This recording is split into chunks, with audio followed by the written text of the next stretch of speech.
Merci Monsieur le modérateur et bonjour à tous. Bonjour chers membres du panel et merci beaucoup pour l'invitation. Donc effectivement, je fais partie du programme alimentaire mondial. Donc nous gérons un type de produit qui est légèrement différent évidemment des produits de santé.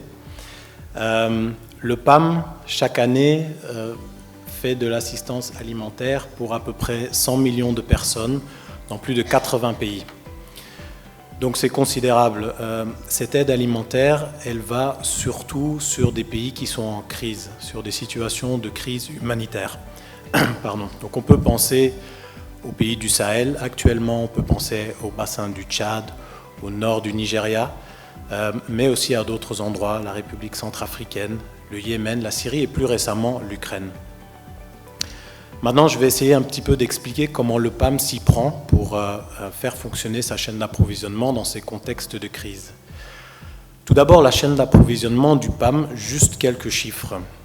Chaque jour, on a à peu près 5000 camions du PAM ou contractualisés par le PAM qui sont sur la route. On a à peu près une trentaine de bateaux qui transportent les vivres qui sont sur les mers. Et on a à peu près une cinquantaine d'avions dans le ciel.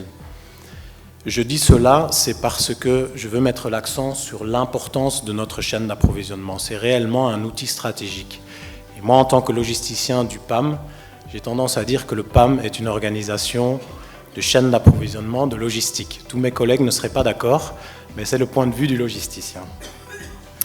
Maintenant, nous ne gérons pas toujours nécessairement cette chaîne d'approvisionnement. Et je pense que c'est un petit détour, mais on fait depuis un certain nombre d'années pas mal de transferts de cash. Donc on transfère des cash, des coupons, des cartes aux bénéficiaires pour qu'eux puissent eux-mêmes s'approvisionner dans les marchés en vivres.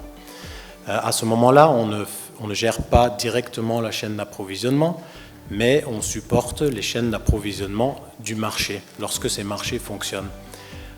Je réalise que ce n'est pas nécessairement le même contexte pour le médicament, mais néanmoins, le marché arrive parfois à arriver dans des endroits où nous n'arrivons pas à accéder, même dans des situations de crise. Maintenant, lorsque nous gérons nous-mêmes cette chaîne d'approvisionnement, on passe très souvent par des partenariats. Et partenariat n'est pas nécessairement contrat. Partenariat peut être travaillé avec des partenaires d'implémentation, des ONG locales, mais aussi les gouvernements, par exemple dans les programmes de nutrition où on distribue des vivres dans les centres de santé, où c'est le gouvernement qui va être le relais au dernier kilomètre. Et on va travailler avec ces gouvernements pour aussi les aider à faire cette distribution. Lorsqu'on travaille avec des partenaires locaux, eux aussi peuvent mieux comprendre la chaîne d'approvisionnement et peuvent savoir les moments où l'accès est possible et les moments où l'accès est dangereux. Alors, en général, au niveau du transport, la stratégie de transport du PAM, par défaut, c'est de passer par l'externalisation. Parce que nous estimons que travailler avec les transporteurs du marché, c'est plus efficace.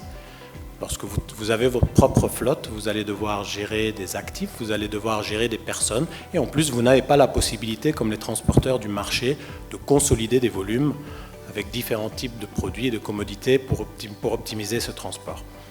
Donc a priori, lorsque le marché fonctionne, les livraisons sont toujours faites avec des transporteurs du privé. Maintenant, on travaille beaucoup aussi avec ces transporteurs pour les aider à arriver au niveau où on les attend, parce que les transporteurs du marché ont parfois des difficultés par rapport aux vivres, et j'ai pu voir ça aussi avec le médicament où c'est encore plus poussé, puisque les conditions qu'on attend d'un transporteur privé sont vraiment très spécifiques. Mais il y a là une opportunité certaine de travailler avec les transporteurs du marché. On emploie nos flottes propres et on a à peu près 1000 camions répartis dans 3 centres régionaux, dont le plus proche est au Ghana, à Accra. On déploie ces camions propres lorsque le marché n'arrive pas à transporter dans des zones à risque. Ça ne veut pas dire qu'on est capable d'atteindre ces zones nécessairement. Souvent, la première étape, c'est de pouvoir négocier les accès. C'est évidemment, ça se fait avec les gouvernements, avec d'autres agences de l'ONU, mais aussi avec d'autres partenaires et des ONG, etc. Un corridor humanitaire, souvent ce qu'on peut voir un peu les images du PAM, c'est voilà, 24 heures, 48 heures de trêve et 50 camions, pas seulement des vivres, mais aussi des médicaments ou d'autres denrées humanitaires qui vont aller directement dans des zones qui sont affectées. Donc c'est comme ça qu'on essaye de fonctionner. Bien entendu, ça ne fonctionne pas toujours. Donc parfois, on est obligé aussi de trouver d'autres moyens. Et je vais terminer peut-être par donner quelques exemples concrets. Aujourd'hui, au Burkina, par exemple, et c'est une solution très coûteuse, donc qui n'est pas pérenne, mais on travaille beaucoup avec les hélicoptères pour pouvoir acheminer les vivres dans des endroits qui sont difficiles d'accès, puisque vous pouvez aller, déposer et revenir. Les drones, on n'est pas encore là parce que la denrée alimentaire est un peu plus difficile à transporter avec les drones. On utilise aussi évidemment les voies d'eau lorsqu'il y a des catastrophes naturelles ou des inondations. Ou lorsqu'il y a des saisons de pluie qui coupent certaines zones, on prépositionne et on utilise les voies d'eau avec des pirogues par exemple pour transporter les vivres. Parfois on utilise même les animaux. Donc il y a eu un tremblement de terre au Népal il y a un certain nombre d'années où dans la montagne on a utilisé des animaux aussi pour transporter là où c'est très difficile de passer avec des machines, des voitures ou autres. Et enfin, peut-être un dernier exemple, pendant la crise de Syrie, on a dû aussi innover beaucoup parce que beaucoup de zones étaient complètement isolées. Donc ce qu'on a appris à faire à ce moment-là, progressivement, c'est aussi de parachuter des vivres au-dessus de 5000 pieds, chose qu'on n'avait jamais fait avant. Donc on parachute à partir d'un avion. Maintenant, ce sont des situations extrêmes, c'est cher et on n'a pas la garantie, on n'a pas autant de garanties de suivi au moment où on fait ces livraisons dans ces conditions extrêmes. Donc ça, ce sont quelques exemples. Maintenant, au niveau de la santé, tout n'est pas transposable. Il y a toujours la question du financement qui est très compliquée. Mais c'est vrai qu'on a aussi commencé à travailler de plus en plus avec des partenaires de la santé. Pour ne citer qu'un exemple, avec le Fonds mondial, le PAM travaille dans différents pays, dans la République centrafricaine, qui sont des contextes fragiles, où le PAM gère le stockage et le transport, la distribution des médicaments des 3 programmes du Fonds mondial.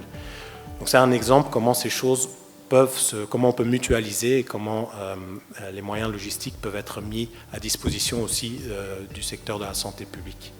Je vous remercie.